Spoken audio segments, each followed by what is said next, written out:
putting a bow on the 2024 season and starting the process of turning the page to 2025. Brand new episode of On Friar Podcast. Pleased to be with you, and pleased to be with you, Derek Togerson, who is up there for a somber evening Friday at Dodger Stadium, and to whom I sadly owe a burrito to. How are you, Derek? We're on to Cincinnati. That's it. We're moving forward. No reason to talk about what happened. No reason to talk about the season. We're moving forward now. How do we avoid this from happening next year? I'm gonna force you to give your final thoughts on 2024. Honestly, it could be 15 seconds if you want, but we haven't really had a chance to talk about it, and so I want to at least give you the platform to just put a button on it. But right now I'm watching the Arizona Fall League, and Ethan Salas has doubled the right center, and he just now doubled the left center. So I'm having fun watching the future right now. That's true. I can certainly understand that. So yes, this will be a more forward-leaning episode of the On Friar Podcast. Appreciate OGs, all they do for the On Friar Podcast. Oh, somebody messed with the levels in here, Derek. What is going on? So maybe they're doing podcasts. Appreciate OGs and all they do for the On Friar Podcast. If you're still locked in on the Major League Baseball postseason, go to OGs, catch the games, tons of TVs, bunch of locations around San Diego County. NBA starting up soon, NHL, college football, Saturdays, NFL, Sundays, Mondays, Thursdays. They're constantly updating their menu, great beer list. And so shout out to OGs. Thanks for all they do for On Friar and the NBC 7 sports team. Without further ado, the first off-season edition of the Walk-Up Music.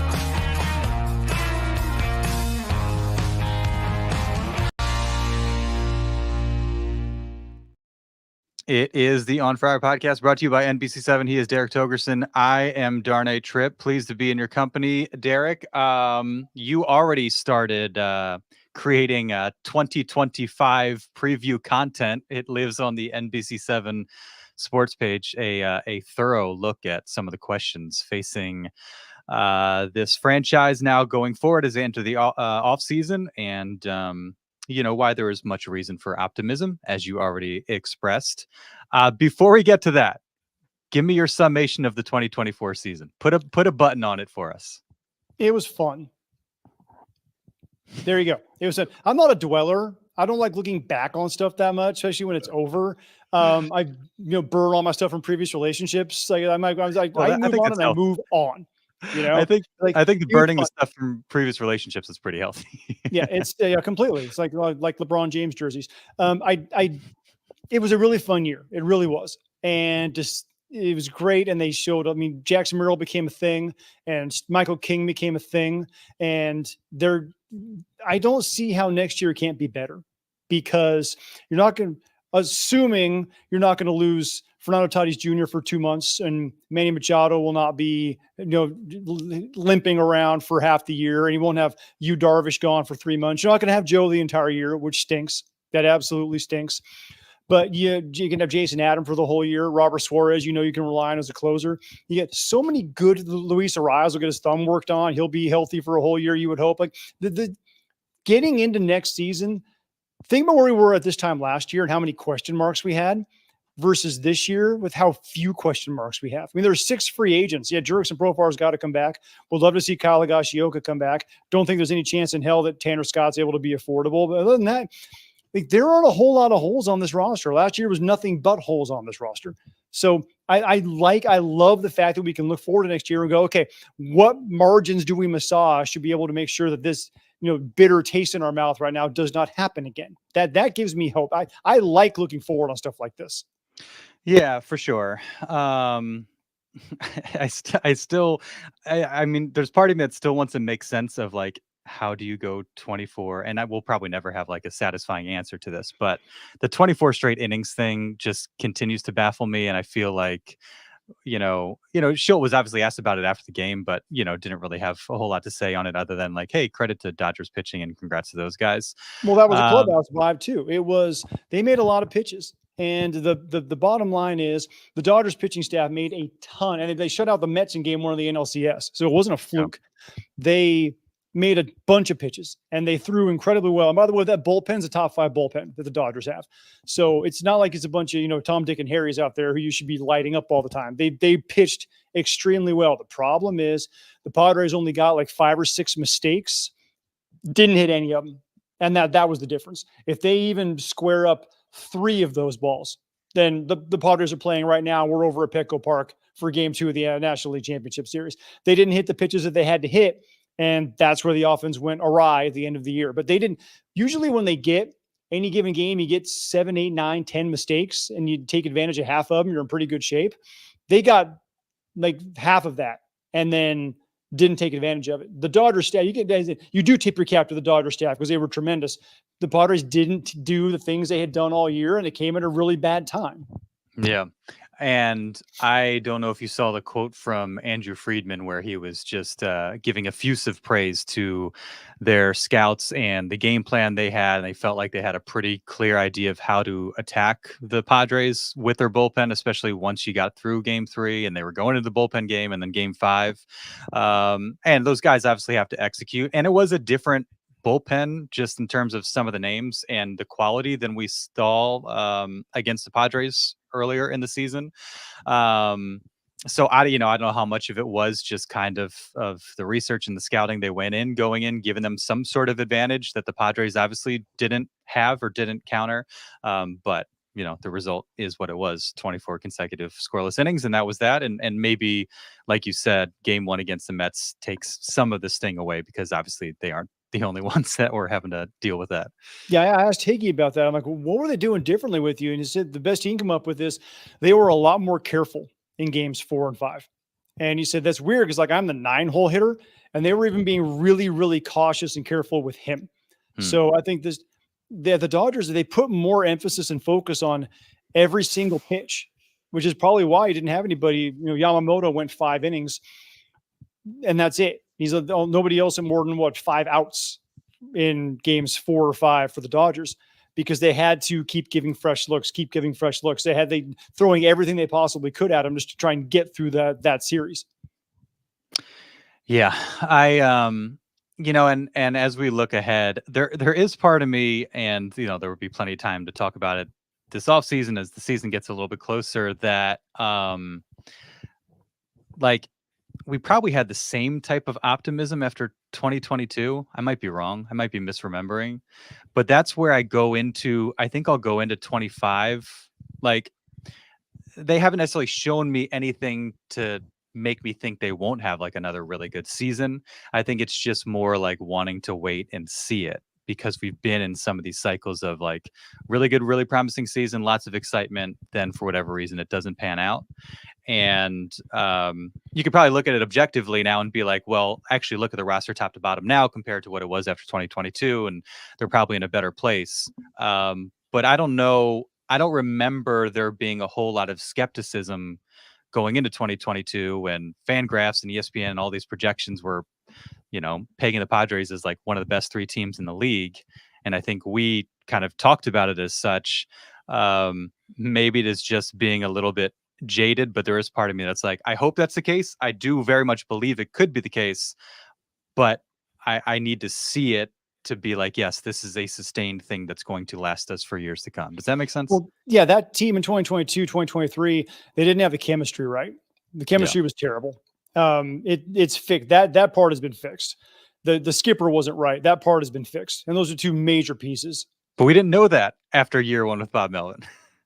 No, we didn't. And then we found that out pretty fast. You kind of started, you started getting inklings of it when Josh Hader wouldn't go in the championship series. And you saw Melvin's reaction to that. And it was kind of like one of those like, oh, that's still weird. But it obviously you look back on it and go, oh yeah, that was a huge red flag. We didn't notice it at the time. But there's nothing like that with this team at all.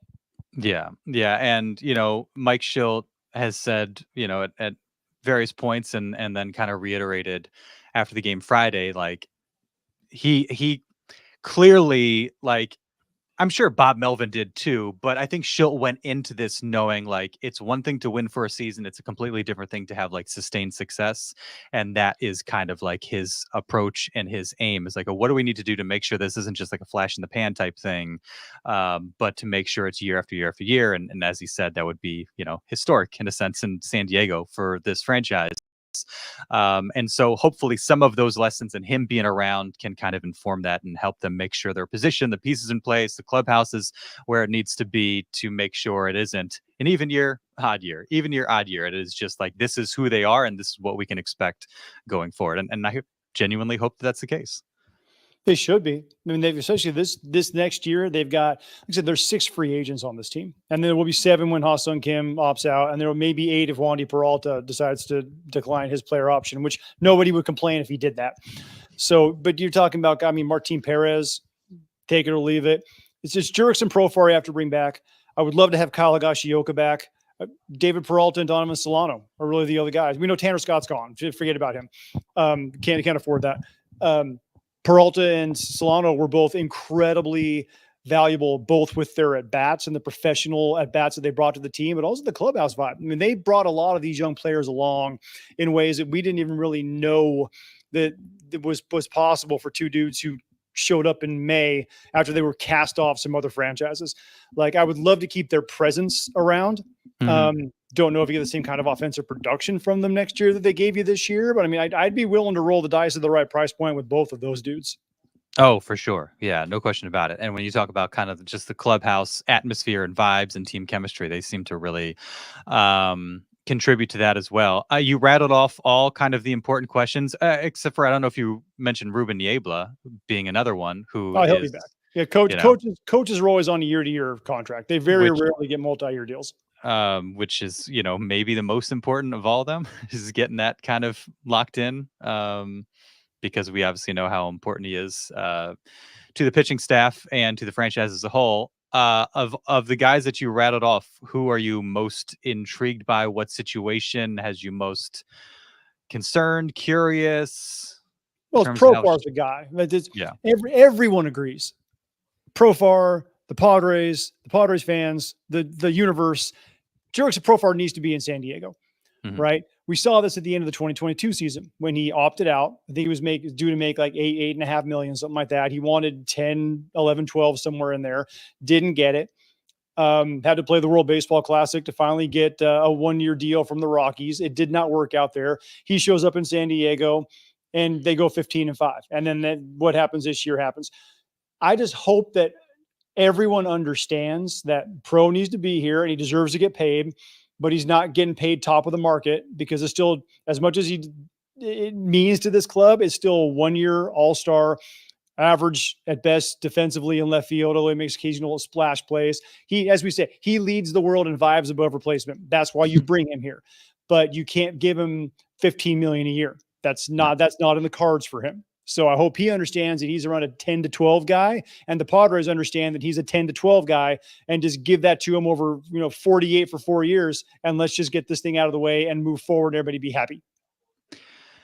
My question is, like, what does the market look like, and who are you negotiating against, and like how is Jurickson Profar viewed across the league? Because he did overestimate, I guess, how he was valued across the league after 2022, and all of what you just said, just in terms of this being like the perfect fit for him, and it brings out the best in him, and he seems to bring out the best in the team.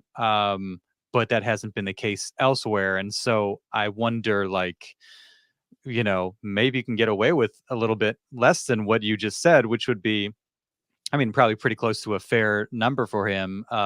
If there's like, how many other teams are going to be, knocking at his door to give Jurickson Profar $10 million a year? I don't know. No, well, the other left fielders available are Tyler O'Neill, who that dude's got pop. I wouldn't mind having him on my team. Mark Canha, who's 36. Michael Conforto, who, he's shown signs. He's a guy. Alex Verdugo, Tommy Pham. No, don't even try. Don't say it.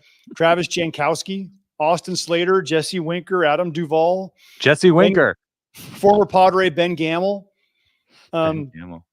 It's a bunch of dudes. It's just a bunch of dudes.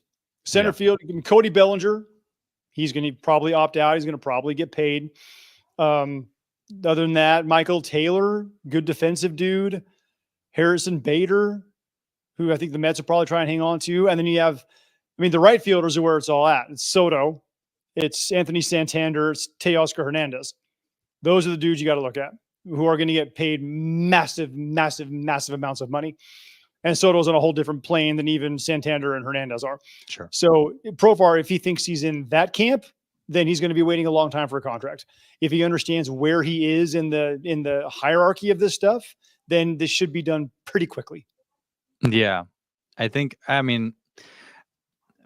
Part of me feels like if you can get away with like 10 per year over 3 years as your kind of average value, and maybe year by year, it's like starts in the higher end and tails off, over time. I don't know. There's part of me that's just a little bit apprehensive about, rushing to give him kind of Jerks and Profar top dollar until you get a sense of like, well, how much is anybody else going to pay him? Especially if he's probably motivated to stay here and has seen how things have gone when he's gone elsewhere. There's probably just as much motivation on his side to stay. So I don't know. That's an interesting one. I'm struggling to kind of figure out what the right approach is, because you do want him around, and obviously you mentioned the vibes and clubhouse chemistry. He, for whatever reason, just seems to contribute mightily to that.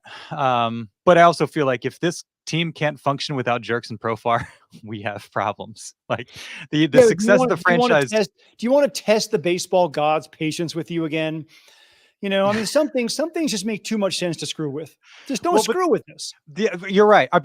But I guess where I'm coming from is when you're having to account for every dollar, and after 2022, they weren't necessarily in that position. This is, we thought that they could still spend and be more aggressive. Now we know that they're really like, they're pinching pennies a little bit. And so they had to reset the luxury tax, which they've done. So now the penalties are not there. So now that's the one thing that we do not know. Yes. Eric Hassenda has not been around the ballpark a whole lot, at least not that I've seen. You don't know what the money situation is going to be like. But do they want to stay under the competitive balance tax and keep it there, permanently for good, which is going to be $241 million this year? Or are they willing, now that they've reset and the penalties are nothing like they were paying, do they feel like they can go over just a little bit? That's going to be another big factor here. Yeah, for sure. And yeah, if they have more flexibility, then that makes these decisions a whole lot easier. And as you like to point out, they're still paying who for one more year, Derek? Eric Hosmer, $17 million for his dumbass. God, that's that's though, that's good. That's good, because that $17 million comes off the CBT at the same time that Dylan Cease, Michael King, and Luis Ariz all hit free agency. So that helps you hang on to at least one of those guys. Yeah. Well, and if we want to pivot from Profar, another guy that and so I want to say somebody brought him up in the newsroom yesterday. What do you do about how soon do you want to pay Jackson Merrill? And if you've got that big lump sum coming off the books after this year, do you say, Jackson, it's obvious you're a pillar for this franchise now going forward. We want to reward you as such, as we've done with Fernando Tatis Jr., maybe not to the same degree. But can you give us one more year when things clear up a little bit? And see how this year goes, and that'll obviously kind of inform what that deal looks like going forward. But hey, that's not Merrill's choice. The That's rules true. of baseball are the rules of baseball. Well, I just mean in terms of leveling with him, like this is what we're thinking going forward. Well, what you're thinking is Tatis got his contract after year 2, and Mike Trout got his contract after year 2. So paying a dude massive amounts after 1 year, you could make the argument for it for sure, but industry standard, and there's a precedent set here for waiting until he proves he can do it a second time. Remember, the Padres gave a massive contract at the time to Jed Jerko after 1 year, and that was a terrible freaking idea. So yeah, 2 years is a great measuring stick, where if a guy does it once and then the whole league adjusts to him and he comes back, he does it again, he's going to be that way for a decade. right? And I have every indication, every belief that Jackson Merrill will be this for a decade. But since you don't have to pay him, he probably will be a Super 2. He probably will be able to reach arbitration after his second year, and that's when the money really starts rolling in. So buying out his arbitration years would probably be a really smart idea. Plus, he'll be 21 to 22 years old in the middle of next season. So you say, hey, Jackson, listen, we'll give you, after this next year, 5 years at $100 million. He's making $20 million a year, which is a hell of a lot more than he make in arbitration. And he gets get a second contract when he's 27, just entering his prime. That you do something like that with him, right? Yeah. You don't have to pay him this year. You can wait another year, and then you have to start seriously having that conversation. Yeah, and from the player's perspective, I like that approach a lot more than the approach that they took with Fernando Tatis Jr. When he signed that contract, we were all kind of immediately like, that's a lot of money, but actually, shockingly, probably a team-friendly deal, especially the way the dollar changes value through time and just the contracts in the year that followed, just what those look like. I think kind of the Trout model, not necessarily in terms of that value, but like the year structure seems to make a heck of a lot more sense from a player's standpoint, where, like you said, you get through the arbitration years, you're making more than they would otherwise make, but you're due for another payday when you're just kind of entering your prime. Yeah, and that would only be $20 million a year against the competitive balance tax.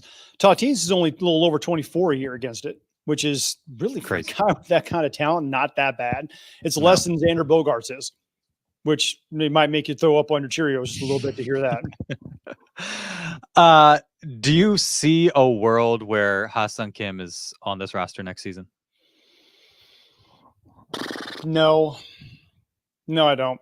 He's going to get paid a lot more than the $7 million. The Padres probably can't afford him.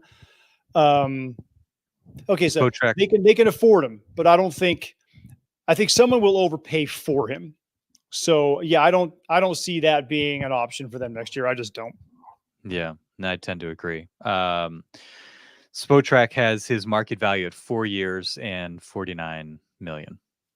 So 12 per 12 and a half a year. Yeah. I don't know if I'm really in any rush to, when you've got this glut of infielders, and you can say what you want about, defensive drop off from Ha-seong to Xander Bogaerts. You could say a lot about the Xander Bogaerts situation, but again, like when you're having to, be careful how you allocate funds, it makes it hard to justify 12 plus for Ha-seong Kim.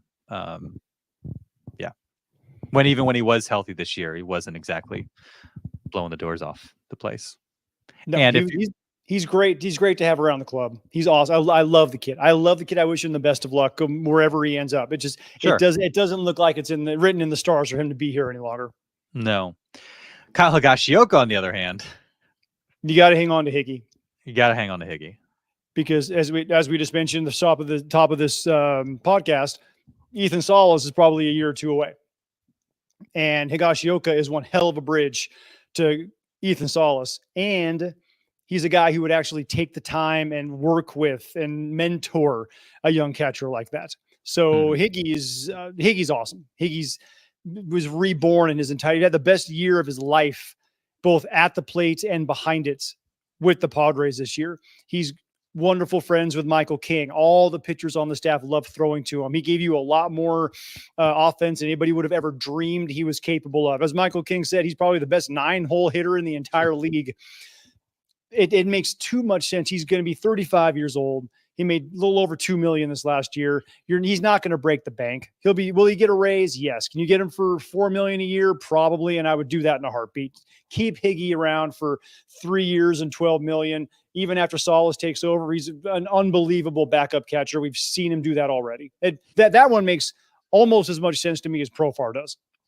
They've got his market value as 1 year, 1.6, which you could double or triple that, and I'd probably be like, yeah, go for it. That's less than he made his last year of arbitration after having the best year of his career. Where are you looking?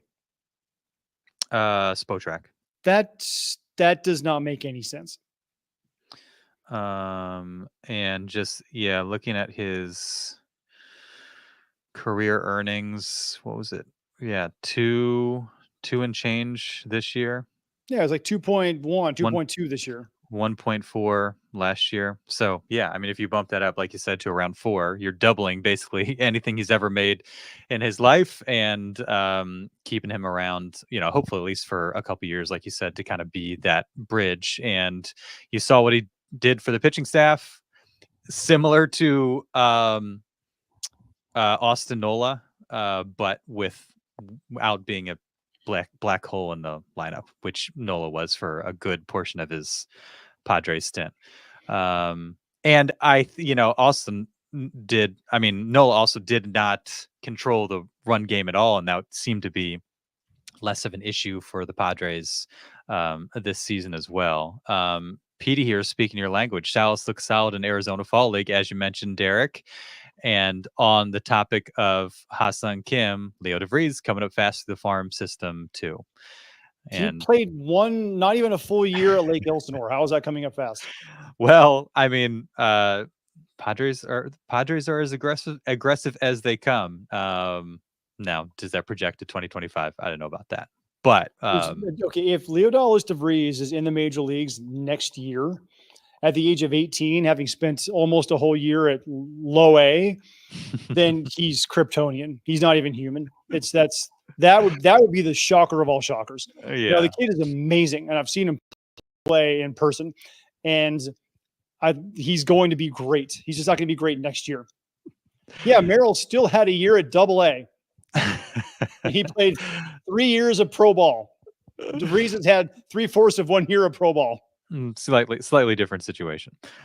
Yeah, I think we're all completely aligned on Higgy there. And yeah, I mean, we were already kind of on Ethan Salas watch. What'd you make of his 2024 season? Because just in terms of the numbers, they're not going to jump off the page.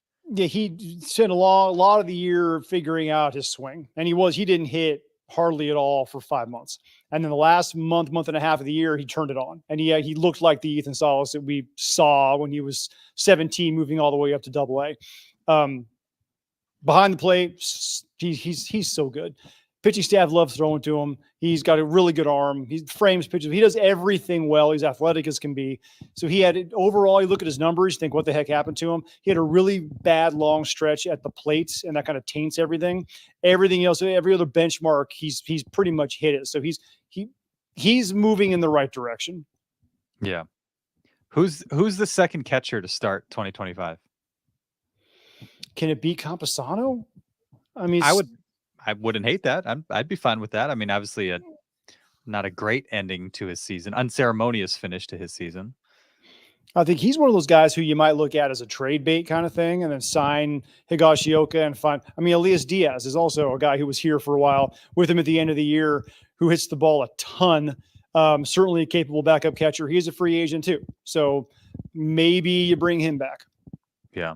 Do you go the veteran route on like a couple short-term deals, or do you kind of continue to press on with Campy? And I would be curious, like, I'm sure this is something that AJ Preller shopped, like how does the rest of the league value Luis Campusano and see, his potential, and how could you kind of fill out the roster going that way? Yeah, interesting. I think the one that stings that I think you've touched on is man, it's nice having Tanner Scott in the bullpen, but I was skeptical about them keeping Josh Hader around, and that was before some of the disputes that they had, just because they haven't paid that type of guy that sort of money, and they've had success in the bullpen. And you've got Suarez on his deal, you've got other guys that can contribute, and you've got probably plenty of teams that are willing to throw a bunch of money at Tanner Scott's way, especially now seeing what he did against Shohei Ohtani on the big stage. It's hard to imagine a situation where they're able to keep him around, which is a bummer. Yeah, plus I think he wants to close. He's a guy he's wired that way. He's built for the ninth inning. Someone's going to pay him closer money to go and be the closer.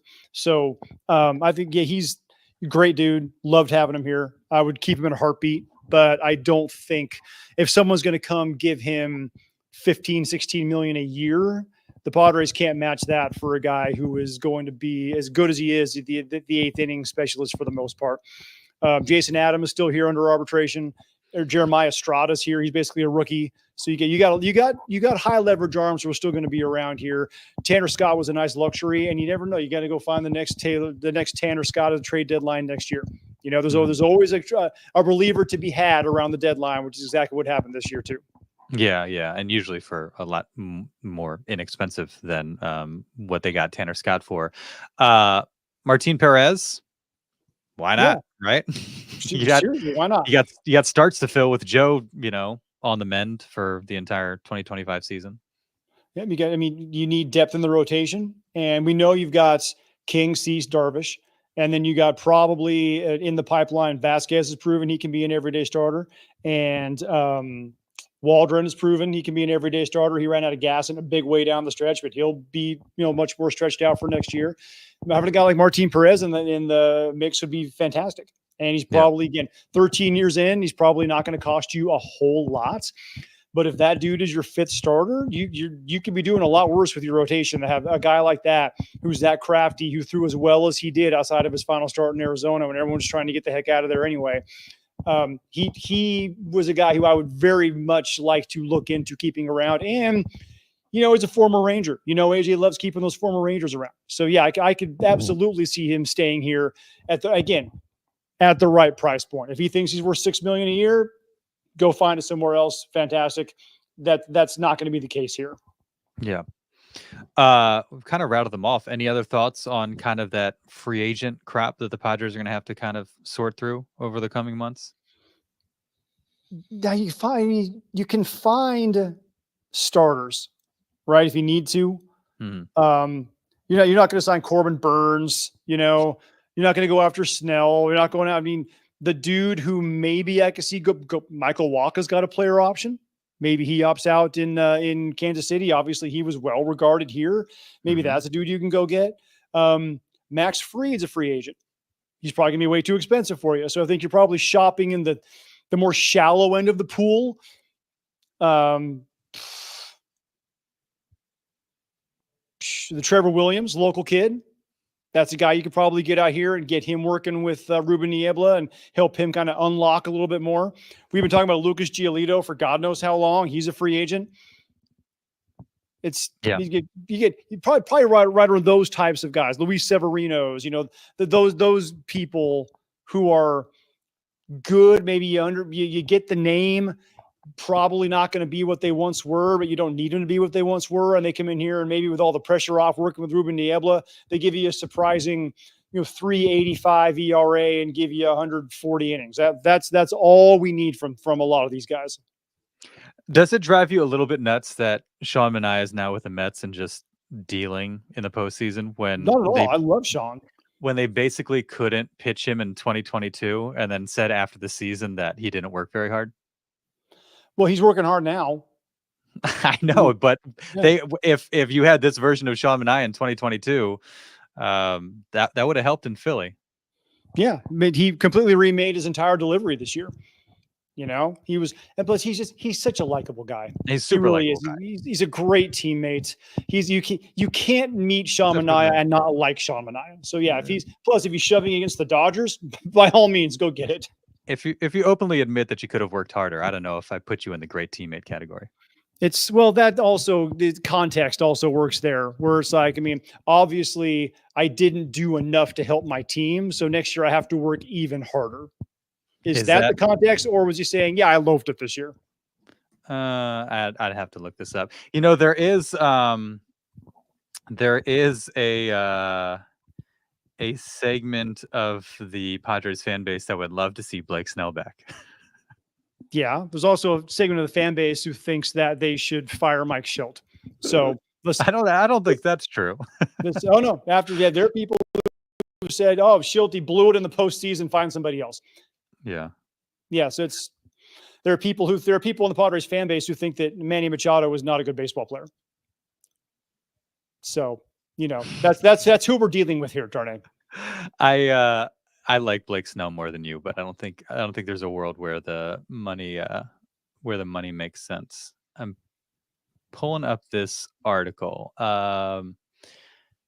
Said 2022 season came with a quote lazy attitude in between starts. He hopes to rid himself of those tendencies in 2023. As much as it sucks to have the year I had last year, I think going forward, it was probably the best thing for me as far as lighting a fire under my butt and really getting my routines down. And I realized that I can't just stay in this game if I'm going to be lazy. So there's Okay. So that's also the Bob Melvin influence, where he's let his players do whatever the hell they wanted to do and didn't push him at all. So I'm not putting that all on Sean. Got to be a self-starter, Derek. You're self-motivated. Yeah, but some of that's true, but also I'm old, so I come from a different generation. So like you have to be a self-starter. How old is Sean Manaea? I don't. Sean Manaea is 30 something, right? 32 years old. Okay.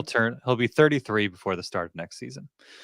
Our buddy Lauren chiming in. Would you guys feel comfortable rolling back with a lot of the same names? Profar, Solano, Peralta, Wade, Higgy, but missing a few key players, Joe, Tanner, Scott. Yeah, I think, it's about what which Peralta? Wandy, obviously. No, David, yes. David. Wade, keep Wade around, I love Wadey. Spark Wade's plug. A great bench piece, man, because he can go in any moment in any game and handle that position defensively without you having to worry about who's playing that position defensively. Plus he's going to cost you $1 million for the whole year. Wadey's great. Keep that dude around at all cost. Great bench piece. Yeah. I think, and this is kind of one of those, like, not really knowing what the Padres finances look like and how ambitious they can be. I think there was a little bit of concern when they swung the Cease and Arise trades that, like, are we going to get shorted like we got shorted with Juan Soto, where, like, you realize you can't keep him around. It behooves you to, like, make a deal. What's your level of confidence that we get Cease and Arise through to the end of their, team control? Oh, they'll be here for the end of this year. I'm sorry, end of next year. I have zero doubts. Again, it's kind of like the Juan Soto thing from last year, where if you trade him mid-season, it means the season's gone so horribly wrong that you have to wave the white flag. Yeah. That's not going to be the case next year. The Padres are going to be in it. They will be challenging, again, assuming that health goes even somewhat their way. They're going to be challenging the Dodgers legitimately for the division next year, just like they did this year. So they held on to Josh Hader, Blake Snell till the end of their contracts, use the qualifying offers on both of them. Odds are remember Michael King's in this boat too. So you're going to have those three guys will all go all the way through next year. You'll probably have the ability to sign definitely one of them, maybe two of them. Three is going to be a little bit hefty. Maybe trade somebody else out of town, do something to talk Xander Bogaerts into retirement. I don't know. Something along those lines is going to have to happen. But if one of those guys gets traded before the end of next year, then something has gone so hideously haywire that we're not even talking about that. We're talking about whatever the disaster that happened is. Can we get a restructured Xander Bogaerts deal where he's paid for like 30 years and the AAV is down to like 8 or something like that? Is that possible? The Bobby Bonilla deal? That's what it takes. Maybe do the Bobby Bonilla deal. How many more years does that one have? Oh God, I don't even know. It's been 2 and they signed him for what, 11? No, with Bobby Bonilla, I mean. Oh, Bonilla. I think Bonilla's got, I think it's another 10 for 25 years. Maybe. Jeez. It's amazing. Yeah. It gets to the point where it's like, will he even be around to collect it? That's how long that thing goes. It'd be nice to get some sort of relief, Xander Bogaerts seems like a team first guy. Would he be willing to negotiate down a little bit, stretch out the money so that there's a little bit more maneuverability, especially after another year where offensively, I don't know if it didn't seem as dire because the team was good and there was enough around him that there wasn't so much pressure on him. It didn't seem as miserable, but that final numbers are certainly not what they're paying for. Well, the problem is it's not like the NFL where you can just, take this part of the contract, do it as salary as a signing bonus, and stretch it out over the cap, and that gives the team cap relief. Like baseball contracts are guaranteed, so it's very, very difficult to do that with baseball contracts. There'd have to be some sort of defer a whole lot of money. Dramatic ending of it, like he has some sort of insurance policy you have to invoke because he had some major injury. There's a lot that has to go on there. Yeah. No, I mean, he's definitely around. It's just, I don't know, let's see. I mean, I think, when you go through the exercise, it's pretty easy to feel very optimistic about 2025. I think that's where we're mostly landing. There's just that little bit of me that's like, weren't we all really, really optimistic about 2023 as well? And things went haywire. And so I just want to see it. But there's a lot of really good pieces in place. And I think Schilt, clubhouse atmosphere, just kind of the vibe amongst the team, the approach that they had this year, it does make you pretty optimistic. And hey, if they lose Tanner Scott, hopefully Tom Cosgrove, and when is he back and healthy? Can he be the lefty Ohtani killer? Because he did it a little bit when Ohtani was with the Angels. Yeah. Maybe Yuki's that guy. That would be nice. It'd be nice. Morejon's not that guy. Peralta's definitely not that guy. Peralta's definitely not that guy. Morejon's probably not that guy either. Is there a area of the club where you are most concerned or most curious about, like how they kind of, get situated, so to speak? Depth in the starting rotation, which is still better than it was last year at this point, and catcher. Other than that, you don't have a lot of holes on this team. Bench pieces, if they don't bring back Peralta and Solano, who fills those roles. There are question marks nowhere near as big as previously. So yeah, this is good. This is a good spot to be in right now. And I think, the Manny Machado bounce back can't be understated, because for much of the season he played at like an MVP level, and coming off of 2023 and the surgery and the way the year started, you kind of have some of those Xander Bogaerts concerns of like, okay, is this just who we're going to be dealing with now going forward? And now you can go into 2025 being like, we saw Manny Machado play at a high level from mid-June on, and so you have every reason to believe that guy can kind of fuel this team and fuel this lineup. And then there's kind of the leadership component as well, which he seemed to kind of grow into a little bit more this season. And plus, he's an instigator. He just gets under team skin and rubs them the wrong way. Does like this. There's something about, I like that element of a player's game. But I always have the guy who you love having him on your team and you hate him if he's on the other team. That's Manny. I like that about him. I missed Dave Roberts on Friday saying that, it was all just to fire my guys up. I didn't actually think Manny was trying to do anything. And then, of course, Ken Rosenthal, that is what it is. Like, that teams are going to do that. What is kind of embarrassing is Ken Rosenthal just taking the bait, hook, line, and sinker, and using it as an excuse to rail against the Padres. So. Well, Ken Rosenthal's an idiot. Seriously, he has such a hatred of Manny Machado, and he has for years, that any little carrot that he thinks will lead to an anti-Machado story, he will go with it. He's on a personal vendetta against it. I don't understand it. I don't know why. It's weird. It's weird. It's almost like an obsession at this point. So when he got that little bit, he was like, "Oh, I'm going to use this to just rail on Manny Machado." Dude, do your damn research, right? And this is why we can never listen to what Ken Rosenthal says. And the fact that all the examples of Manny's misgivings, none of them occurred when he was with the Padres. Guy's got like a 6-year track record with this franchise of being like a competitor. Certainly he's got an edge to him, but like a good citizen and a good teammate.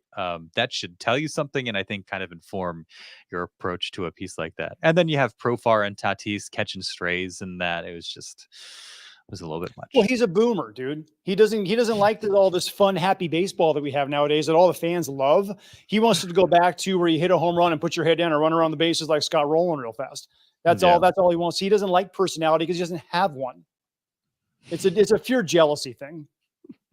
There was a comment. Putting on a stupid looking bow tie does not give you a personality. That's all. That's all his whole personality is. I wear a bow tie. He's the Tucker Carlson of baseball. Leave that one alone. From PD, anyone else hate the celebration atmosphere after every accomplishment in every round or playoff berth? Felt like it took the air out of the club and they were less hungry round by round. I felt like this is appropriate after what you were just saying. Could not disagree more, because what it does is it's another reason to celebrate winning, and you get to know it. You like it. You do it again. You're like, ooh, that was fun. I want to do that again. You see, it doesn't get old. You know, well, I think the Dodgers have been in the playoffs 12 consecutive seasons. They're doing it after every round. They don't get tired of it. It's a team bonding experience. Yeah, I think you took the words out of my mouth. When you have a good time with a group of people and you party and make some memories, like, it makes you closer. And so there's a lot of people that have brought that up. And I think whenever the baseball postseason comes around, people say they do this after every round. It's like, yeah, they do, but it's a good time. It's well earned. It's a long season. And like you said, I think it kind of allows the team to gel even more. Let's see. That's kind of all I got. You got any final thoughts before we wind down? I'm depressed that we're now into off-season mode and we got to get through the postseason. I wasn't sure if, we've had kind of the Preller and Melvin, joint postseason sessions. I'm curious if we'll get one of those with Schilt. But I just, I enjoy during the season having real tangible things to talk about, especially the last few weeks, the way they went. And now that I'm having a tough time, pivoting to off-season mode where there's going to be some fun stuff that happens, but there's going to be some slow weeks, some slow stretches as well. Winter meetings are 2 months away. That's we talked to Schulte there. 2 months. General manager meetings are coming up sooner than that. It's not helping, Derek.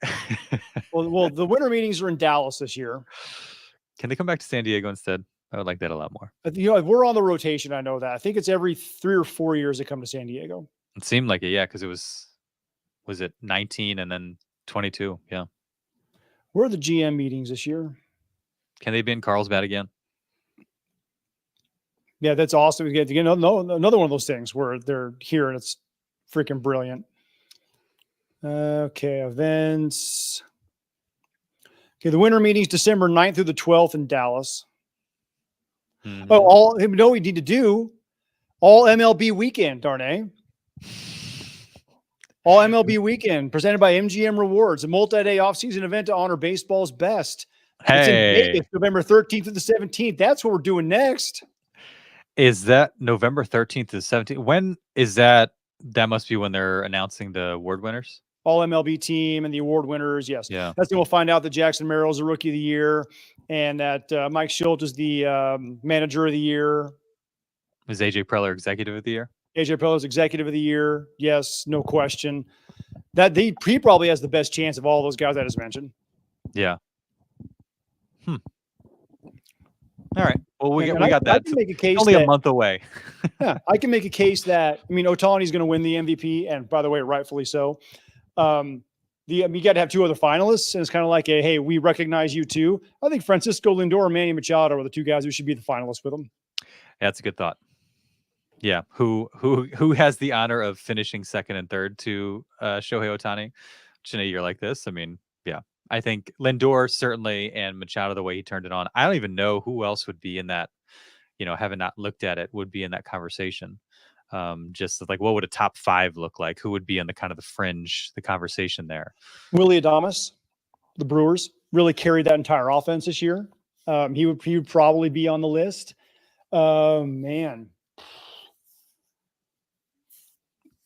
Other than that, it's not a whole. I mean, Acuna got hurt. Marcelo Zuna was a great offensive, presence, but he was a DH and didn't do anything near that Ohtani did as a DH. You can't really put him in the mix. Talking about guys who were on teams that actually did something and went to the postseason this year. It's Matt Chapman's ahead of Francisco Lindor on the WAR leaderboard. This is according to ESPN, so I don't know if you can really trust it, but. Yeah, that's a no. You can't have an MVP on a losing team. I'm sorry. I don't care how good you are. Even when Trout was winning it and the Angels weren't doing anything, if you have a losing record, I find it very difficult to have an MVP on a team with a losing record. Not making the playoffs, sure, happens all the time.